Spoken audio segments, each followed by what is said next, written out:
नंतर एवढ्या सगळ्या कायद्यांच्या मध्ये ज्या गोष्टी स्पष्ट झाल्या त्यातली पहिली गोष्ट ही की हा देश संघराज्य राहणार आहे.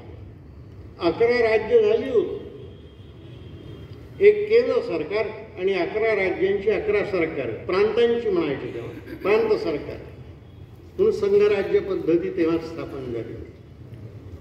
1919 आणि 37च्या कायद्यामध्ये मंत्रिमंडळ कायदेमंडळाला जबाबदार राहतील हेही आलं होतं, म्हणजे संसदीय लोकशाहीही आली होती.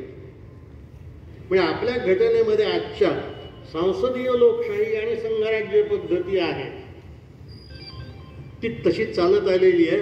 आपण त्याच कायद्यांमधून ती घेतलेली आहे. त्यानंतर आपल्या आजच्या घटनेच्या निर्मितीकडे आपण बोलू. आपल्या देशाच्या आजच्या राज्यघटनेची सुरुवात, तिच्या निर्मितीची सुरुवात 1 डिसेंबर 1946 या दिवशी झाली. ही घटना तयार करण्याचा आरंभ दिन 1 डिसेंबर 1946 हा आहे.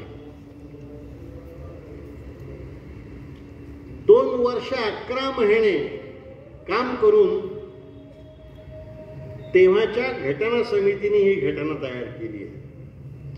ही घटना समिती प्रांतांच्या विधिमंडळाच्या सभासदांनी निवडलेली समिती आहे.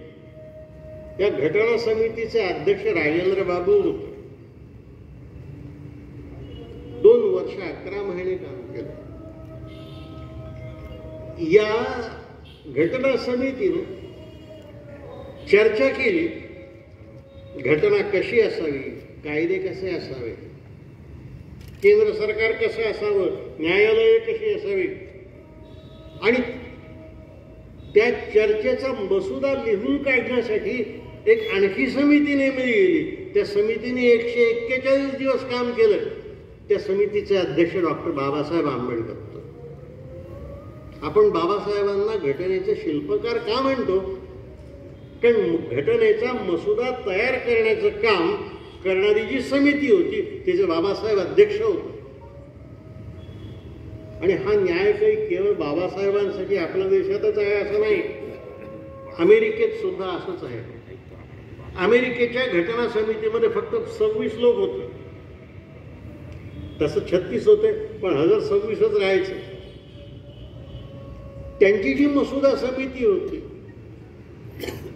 तिचा अध्यक्ष जेम्स मॅडिसन हा होता. त्यांनी ती लिहून काढली. म्हणून जेम्स मॅडिसनला अमेरिकेच्या राज्यघटनेचा शिल्पकार म्हणतात.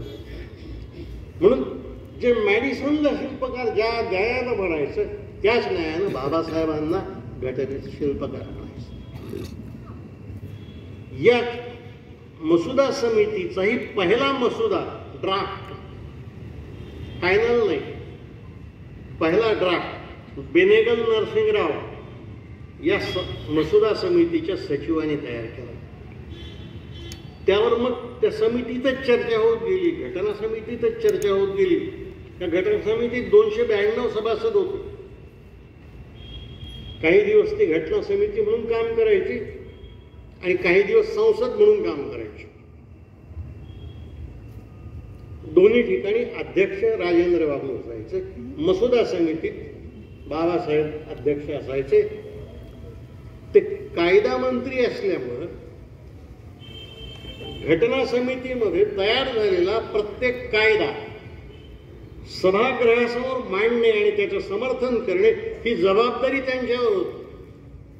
त्या घटनेच्या प्रत्येक कायद्याला बाबासाहेबांचं समर्थन आहे, आशीर्वाद आहे, ते त्याचे जनक आहेत हे आपण लक्षात घ्यायचं.